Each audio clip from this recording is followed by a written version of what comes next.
नमस्कार दोस्तों, स्वागत है आपका मेरे YouTube चैनल सेलर एंकर पे। मैं हूं आपका दोस्त, आपका साथी, आपका सलाहकार अभिषेक मिश्रा। दोस्तों, इस वीक IMU CET 2021 का नॉर्मलाइजेशन बेस पे जो लिस्ट आने वाली थी वो इस वीकेंड तक आ जाएगी। मोस्ट प्रोबेबली 99% चांस है, जो कि मैंने एक शॉर्ट वीडियो भी डाली थी। तो अब आप लोगों का समय ख़त्म हुआ, अब मेरा समय चालू हुआ। जल्दी से मुंह मीठा करा देना। और मेरे जितने सब्सक्राइबर हैं या जो सब्सक्राइबर्स नहीं भी हैं, मैं ज़रूर गॉड से प्रे करता हूँ कि सबका सिलेक्शन हो जाए एंड सब अच्छी अच्छी जगह पे सेट हो जाए। तो दोस्तों, ये वीडियो यहीं पे ख़त्म नहीं होती है। इस वीडियो में मैं IMU CET के बारे में कुछ डिस्कस करूँगा, कुछ कंपनी स्पॉन्सरशिप के बारे में डिस्कस करूँगा कि कैसे क्या सिस्टम चल रहा है, क्योंकि इसके ऊपर काफ़ी वीडियोस आ रही हैं और लोगों के काफ़ी कमेंट्स आ रहे हैं कि सर आप एक वीडियो बनाइए IMU CET 2021 नॉर्मलाइजेशन बेस पे। तो दोस्तों, जैसा मैंने पहले बताया था, अभी इसमें देखो कन्फ्यूज़न बहुत है। नॉर्मलाइजेशन बेस पे कैसे सिलेक्शन होगा? कई बोल रहे हैं कि सिर्फ 12th के मार्क्स देखे जाएंगे। जैसे 12th के मान लो 62 या 65% कट ऑफ कर दिए तो उसके नीचे जिसका है उसका नहीं होगा। कई जो बोल रहे हैं 10th और 12th दोनों के मिला के होंगे। तो यहाँ पे अभी भी डाउट्स काफ़ी लोगों को, काफ़ी, क्योंकि लोगों को देखो क्लियर नहीं है, कुछ भी वीडियो अनाप शनाप बना देते हैं। ये किसी को नहीं पता है एक्चुअल में है क्या। IMC 2021 नॉर्मलाइजेशन सिस्टम क्या है दोस्तों? ये इसका प्रॉपर एक सॉफ्टवेयर रहता है, क्योंकि किसी के पास किसी मतलब कोई एक बंदा नहीं है, मतलब कोई एक व्यक्ति नहीं है जो बैठ के आपका कैलकुलेशन करता रहेगा, क्योंकि हज़ारों की संख्या में लड़के पार्टिसिपेट किए हैं जिन्होंने फॉर्म्स फिलअप किए हैं। अब उसमें से ज़रूरी नहीं है कि एक एक बंदे का अगर करने बैठेंगे तो पूरा दिन लग जाएगा। किसी की डेट ऑफ बर्थ ज़्यादा है तो किसी के मार्क्स कम है, तो किसी के मार्क्स ज़्यादा है तो डेट ऑफ बर्थ कम है। तो इसका एक फॉर्मूला होता है, वो सॉफ्टवेयर है उनके पास ही है, क्योंकि कहीं इसमें फॉर्मूले भी आ गए हैं। अब मैं अपना एक फंडा दे दूं कि भैया इस फॉर्मूले से पूरी कैलकुलेशन करके आपको दिखा दो, खामखा आप उसमें उलझे रहोगे। तो दिमाग पे इतना जोर देने की ज़रूरत नहीं है। इसका एक फॉर्मूला होता है, सॉफ्टवेयर होता है उनके पास। वो सारे डाटा, आपका सारा जो डाटा है, जैसे कि हो गया आपका नेम, नेम तो मैंडेटरी है। उसके बाद डेट ऑफ बर्थ, 10th कौन सा बोर्ड है, 10th की परसेंटेज, फिर 10th के बाद 12th में कितने ईयर का गैप है वो गैप डाला जाता है। फिर 12th की जो मार्क्स हैं ओवरऑल परसेंटेज डाले जाते हैं। फिर 12th के PCM के परसेंटेज डाले जाते हैं। और डेट ऑफ बर्थ तो 10th के सर्टिफिकेट पे ही रहता है। और उसके बाद अ, बस यही सब चीज़ें डाली जाती है। और 12th में कौन सा बोर्ड है ये भी डाला जाता है।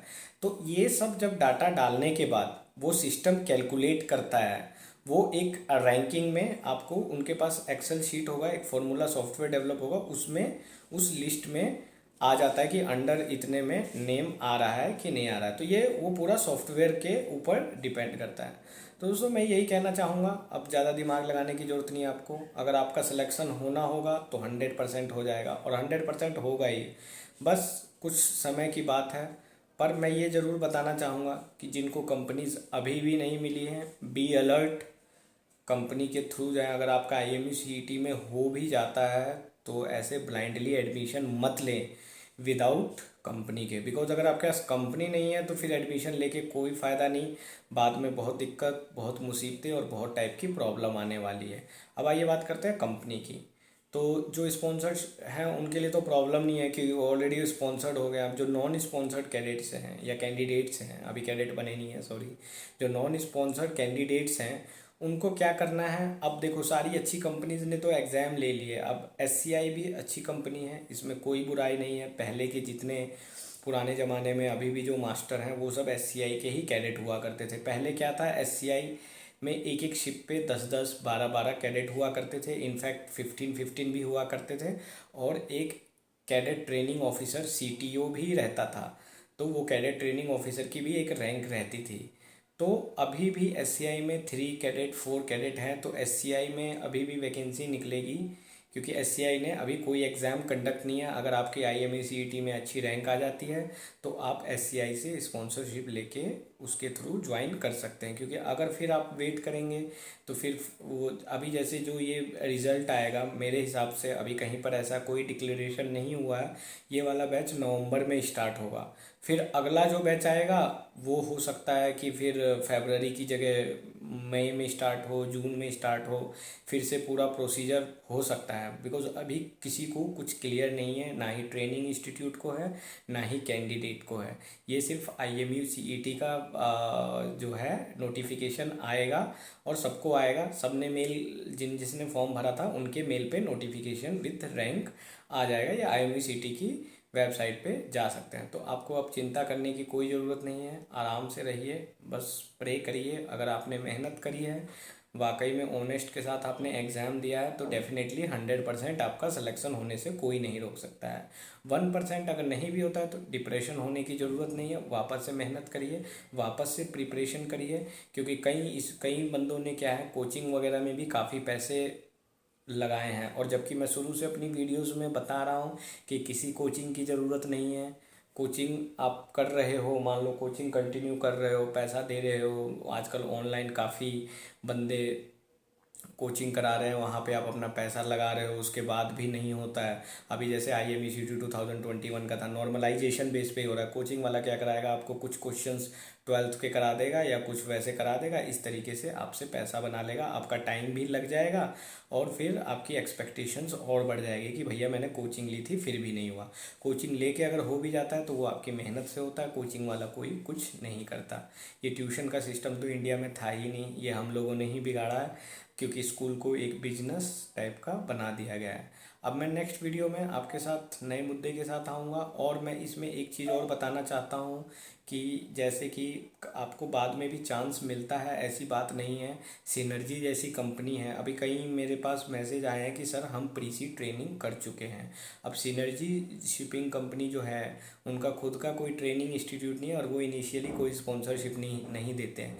तो जिन्होंने अभी रिसेंटली प्रीसी ट्रेनिंग करी है, तो जैसे ही सिनर्जी अपना फॉर्म निकालेगी, वो साल में 1 या 2 बार ज़रूर निकालती है कैडेट्स का, तो आप ध्यान रखिएगा, नोटिफिकेशन अलर्ट करके रहिएगा। वैसे तो मैं अपडेट कर दूंगा, फिर भी अगर जैसे किसी ने प्रीसी ट्रेनिंग कर ली है या किसी ने GP रेटिंग किया है, तो वो प्रिपरेशन अपनी करते रहें, अपनी पढ़ाई को रेगुलर बना के रखें जो आपके प्रीसी ट्रेनिंग में सिलेबस था, क्योंकि वो फिर आपके एग्जामिनेशन सिस्टम में काम आएगा। अगर आपने प्रिपरेशन मान लो अच्छे से नहीं करी है, या फिर अब आप भूल जाओगे, फिर आप वापस एग्ज़ाम दोगे तो आपका सिलेक्शन नहीं होगा, फिर आप अपसेट हो जाओगे। तो याद रखना, कुछ कंपनीज़ हैं जो बाद में भी फॉर्म निकालती हैं, मैं गारंटी तो नहीं लेता बट 100% निकालती है। अगर आपने मेहनत की है तो किसी न किसी एंगल में ज़रूर आपका सिलेक्शन हो जाएगा। इसलिए मैं कहता हूँ इनिशियली अपना जॉब की जो है सिक्योरिटी लेके चलिए, अपनी स्पॉन्सरशिप लेके चलिए, क्योंकि बाद में करने से यही प्रॉब्लम आती है कि आपको कई तरह का प्रॉब्लम मुसीबतों का सामना करना पड़ सकता है। फिर एजेंट के चक्कर लगाओ, फिर इधर जाओ उधर जाओ, ये सारी प्रॉब्लम आती है।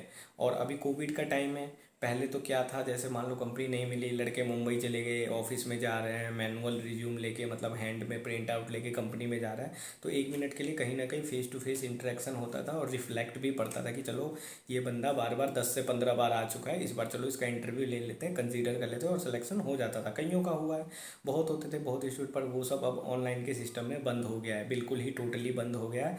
अगर नहीं तो नहीं, बिकॉज अब ऑनलाइन, अभी आप देखोगे हमारा एग्जामिनेशन पैटर्न भी ऑनलाइन हो गया। जो सेकेंड मेट, चीफ मेट और मास्टर्स के ओरल्स हो रहे हैं, वो भी सारे आजकल ऑनलाइन हो गया। एक टाइम था ये सारा हम manual face to face interaction करते थे, तो अभी सब कुछ ऑनलाइन हो गया है। Be very careful before joining any training institute, क्योंकि डोंट ज्वाइन विदाउट स्पॉन्सरशिप, वो आपको प्रॉब्लम हो सकती है। और रही बात IMUCT 2021 रिजल्ट की, जो मैं ऑलरेडी आपको बता चुका हूँ, इस वीक में आपकी वो प्रॉब्लम सॉर्ट आउट हो जाएगी। तो आपको बिल्कुल परेशान होने की ज़रूरत नहीं है, बस आपको पेशेंस रखना है और अपनी मेहनत को बरकरार रखना है।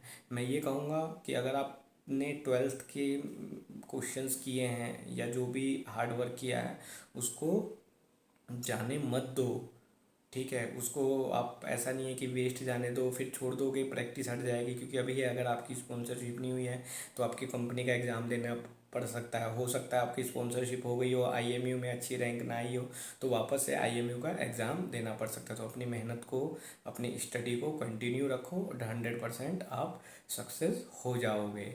एंड मैं फिर वीडियो आऊँगा, नेक्स्ट वीडियो के साथ आऊँगा और अच्छी मोटिव जो है आपके लिए मोटिवेशन टॉपिक्स ज़रूर लाऊंगा। प्लस अगर किसी कंपनी वगैरह ने एग्ज़ाम निकाला है स्पॉन्सरशिप का या कोई नया नोटिफिकेशन आता है तो वो भी आपको बता दूंगा। चलो फिर मिलते हैं नेक्स्ट वीडियो में, तब तक के लिए goodbye, take care, bye bye.